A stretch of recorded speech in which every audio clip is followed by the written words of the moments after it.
Contact list. Contact list எவ்வளவு பெரிதாக இருக்கோ வெற்றியும் பெரிதாக இருக்கும். உறவினர்கள் நண்பர்களை தாண்டி நிறைய புது மனிதர்களோட நல்ல ரிலேஷன்ஷிப் பில்ட் பண்ண கத்துக்கணும். இன்விடேஷன்.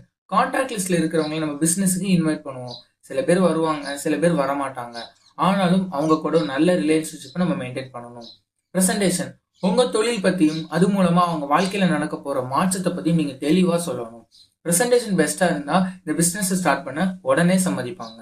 Objection handling. ப்ரெசன்டேஷனை பார்க்குற சில பேர் கொஸ்டின் கேட்பாங்க, வேணாம் சொல்லுவாங்க, ஏன் வாக்குவாதம் கூட பண்ணுவாங்க. ஆனா அதை நீங்க எப்படி கையாளணுங்கிற கலையை கத்துக்கணும். ஃபாலோ. நெட்வொர்க் மார்க்கெட்டிங்ல ரொம்ப முக்கியமான ஒரு விஷயம் ஃபாலோ. இதுல மட்டும் நீங்க மாஸ்டர் ஆயிட்டா பெரிய அளவு வெற்றியை நீங்க பார்க்க முடியும். புத்தகங்கள் படிக்கிறது, மென்டார்ட்ட பேசுறது மூலமா இதை நீங்க கத்துக்கலாம். Team duplication. Passive income achieve பண்றதுக்கு டீம் டூப்ளிகேஷன் ரொம்ப முக்கியம். நீங்க பண்ற விஷயத்த உங்க உதவி இல்லாம உங்க டீம் பண்ணும்போது தான் டூப்ளிகேஷன் நடக்கும். இதுக்கு உங்களோட லீடர்ஷிப் ஸ்கில்லை நீங்க இம்ப்ரூவ் பண்ணணும்.